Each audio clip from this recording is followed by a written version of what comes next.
आज हमारा जो टॉपिक है वो ईएमए के मूविंग एवरेज के ऊपर है, जिसमें हम डिफरेंट किस्म के 2 मूविंग एवरेज लेंगे और उसके मुताबिक हम ऑलमोस्ट 90% तो ग्रे की एक ऐसी स्ट्रेटजी स्कैल्पिंग बनाएँगे जिसमें आप डेली ट्रेड कर सकते हैं और बहुत ही ज़बरदस्त किस्म का प्रॉफिट भी उसमें बना सकते हैं।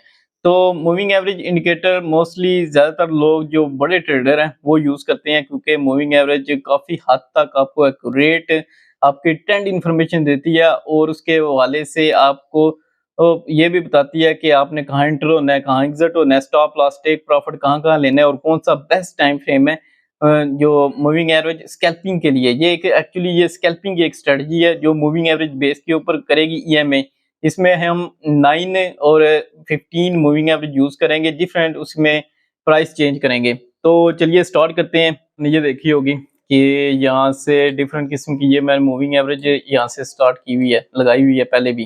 तो ये जो डिफरेंट पॉइंट हैं, इसको भी इसके बारे में भी मैं आपको बताऊँगा कि एक-एक स्टेप हम एक्चुअली चलते हैं कि एक-एक स्टेप को लेके चलेंगे और मैं एक्सप्लेन करते जाऊँगा। इसलिए आपने वीडियो को स्किप नहीं करना और सही तरीके से आपने इस स्ट्रेटजीज़ जो स्कैल्पिंग की बेस के ऊपर है, तो इसको आपने समझना है। तो चलिए इसमें एक तो पहले मैंने ये बता दिया है कि हम स्टॉप लॉस टारगेट के बारे में बताऊंगा, इसका time frame best time frame कौन सा है और प्राइस कौन सी है, सपोर्ट रेजिस्टेंस लेवल को आपने ध्यान रखना है। तो पहले तो मैं आपको बताता हूँ कि यहाँ से हम देखें, मैंने 2 मूविंग एवरेज यूज की हुई है। चले मैं नए से एक ये मूविंग एवरेज इसको मैं खत्म कर देता हूँ या और नई लगा के आपको बताता हूँ। ईएमए की ये एक स्ट्रेटजी है। तो यहाँ से हम चले जाते हैं इंडिकेटर में। ये मूविंग एवरेज ये वाले हैं, इसको आप 2 दफा लगा लें। ये 2 दफा लगे हैं। तो एक मूविंग एवरेज की ना आप जो ईएमए की है, इसकी आपने सेटिंग इसको चेंज करनी है ताकि हमें सही तरीके से पता चल सके, इसकी पहचान हो सके। तो इसमें इनपुट वैल्यू ये है, इसमें आप 15 कर लें और ये जो लाइन है, ये वाली लाइन ये मैं थोड़ी सी चेंज करता हूँ बड़ी, ताकि सही तरीके से आपको समझा सकूँ। एक ये लगी है, अब दूसरी की भी लाइन चेंज कर लेते हैं ताकि वो भी ज़रा सही तरीके से आपको समझ आ सके। इसकी लाइन भी ये कर लेता हूँ और ओके कर देते हैं। तो ये मैंने 2 ईएमए की लाइन लगा ली है और इसके ऊपर एक की वैल्यू हमने 9 रख ली है और दूसरे की 15 रख ली है। पहले तो ये चीज़ है कि मूविंग एवरेज को आपने जो 9 की होगी वो हमेशा कैंडल के पास होगी। मैं इसको ज़रा ज़ूम भी कर लेता हूँ ताकि आपको सही तरीके से ये समझ भी आ सके इसमें और तरीके से। ये मैंने लगा दी है। 9 और 15 की 2 मूविंग एवरेज मैंने इसकी लगा दी है। तो सबसे पहले अब क्वेश्चन ये बनता है कि ये एक ट्रेंड के अंदर मार्केट जा रही है। ये स्ट्रेटजी जो स्कैल्पिंग की है ईएमए 9 और 15, ये आपके एक तो आपने याद रखना है कि ट्रेंडिंग मार्केट के ऊपर चलेगी। पहला ये रूल आपने याद रखना है। दूसरा, क्योंकि मार्केट रेंज बाउंड में भी चलती है, यहाँ से अगर हम देख लें कि ये अब रेंज बाउंड में चली गई है। ये एक ट्रेंड मार्केट की बाइंग की ट्रेंड स्ट्रॉन्ग में थी, तो अब ये वहां से आगे रेंज बाउंड में चली गई है। तो इसमें हम पीछे भी इस तरह आप देख लें, ये एक बैंक निफ्टी का मैंने चार्ट लगाया हुआ है। तो ये भी क्योंकि ये मार्केट एक तो ये जो स्कैल्पिंग की ईएमए की स्कैल्पिंग की स्ट्रेटजी है, ये हमेशा ट्रेंड मार्केट के ऊपर चलेगी। और दूसरी हम देख लेते हैं कि आपने इसको कैसे कैसे हैंडल करना है, आपको बताता हूँ मैं। आप stop loss and target ratio हमने क्या करनी है। फॉर एग्जांपल अभी आपने यहाँ से एक लगा लेनी है। फॉर एग्जांपल अगर आप ये फर्ज करें कि यहाँ से हमने एक कैंडल को लगा लेनी है, एक ये कैंडल है, एक ये एक कैंडल है। तो इसका जो स्टॉप लॉस होगा हमेशा, अगर तो आप बाइंग कर रहे हैं तो स्टॉप लॉस नीचे होगा और जो जो होगा टेक प्रॉफिट वो हमेशा 1.2 की रेशो से होगा। मींस के जो अगर अगर आपने 10 पिप का किया है स्टॉप लॉस, तो जो टेक प्रॉफिट होगा वो 15 पिप्स का होगा, 15 पिप्स का। तो इस तरह की आपने रिस्क टू की रेशो से आपने इसको ट्रेड करनी है कि स्टॉप लॉस कम रखना है और जो टेक प्रॉफिट होगा उससे ये डबल होगा। क्योंकि हमने ये ऐसा नहीं हो सकता कि हम एक दफ़े स्टॉप लॉस हिट करें और दूसरी दफ़ा टेक प्रॉफिट हिट कर जाएँ। तो हमें हमेशा जो टेक प्रॉफिट होता है वो हमने डबल ही इसको रखना है, ताकि हम सही तरह से इसमें प्रॉफिट भी बना सकें। तो क्योंकि ये स्कैल्पिंग के लिए टाइम फ्रेम आप कोई भी यूज़ कर सकते हैं, इसमें टाइम फ्रेम आप ये भी यूज़ कर सकते हैं, 1 मिनट का भी कर सकते हैं, 5 का भी कर सकते हैं, क्योंकि स्कैल्पिंग के लिए यही टाइम फ्रेम बेस्ट रहते हैं। इसमें आपने स्कैल्पिंग करनी है तो ये स्कैल्पिंग के लिए टाइम फ्रेम बेस्ट होते हैं दोनों। तो टाइम फ्रेम हमने इसी को यूज़ करना है। स्टॉप लॉस और टारगेट रेशियो आपने डबल करनी है। इसको प्रॉफिट रेशियो भी, प्रॉफिट भी, टेक प्रॉफिट भी कहते हैं, स्टॉप लॉस और टेक प्रॉफिट, ये दोनों चीज़ें हैं।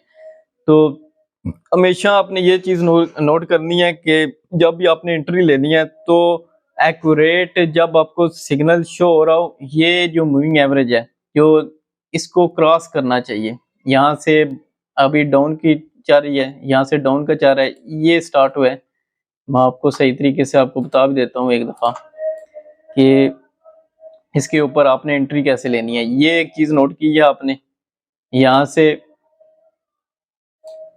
एक यहाँ से मूविंग एवरेज चेंज हुई है, ये वाली, ये एक पॉइंट है, इसका एक ये पॉइंट है।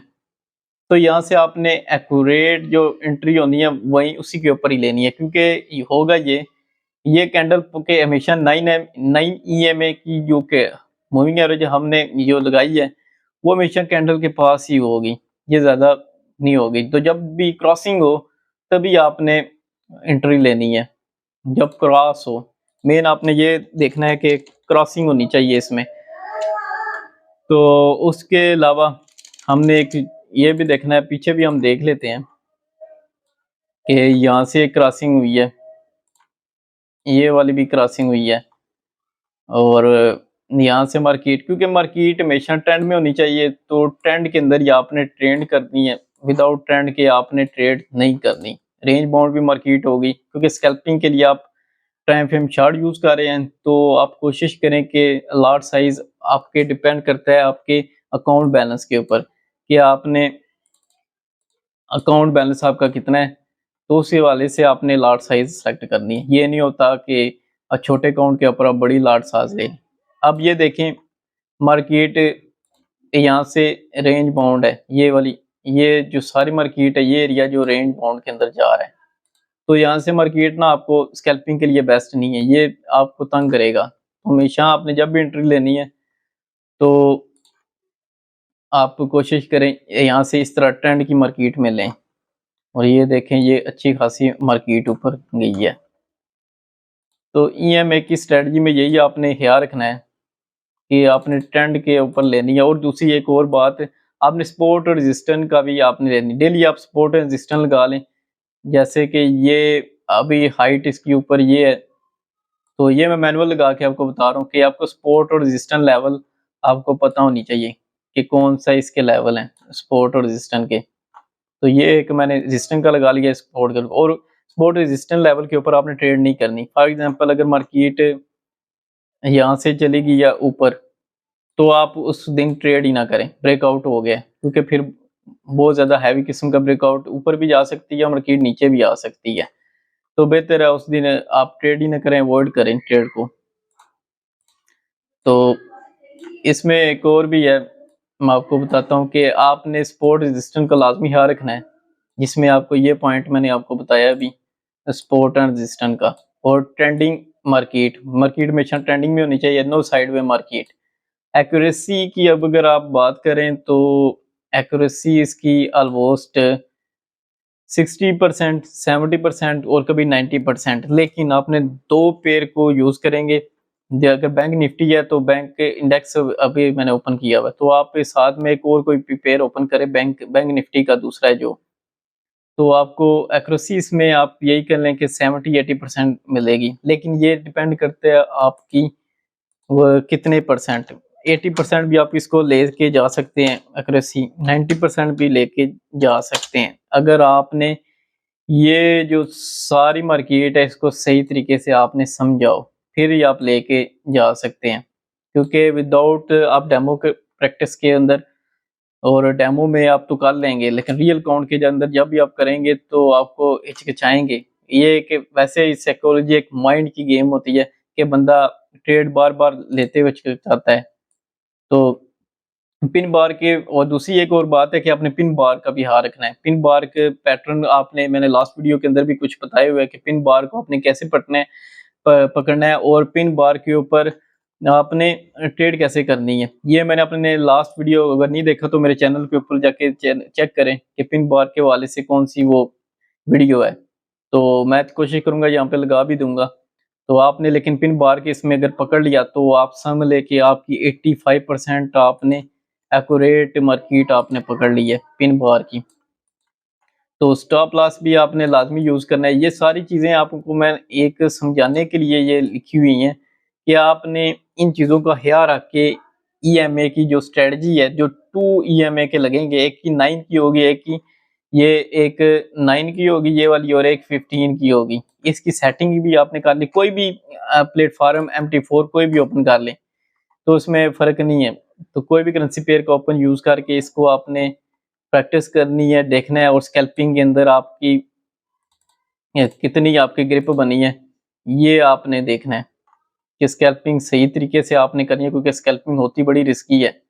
तो आप इसके अंदर आपने बिल्कुल गलती की गुंजाइश नहीं आपके पास होनी चाहिए।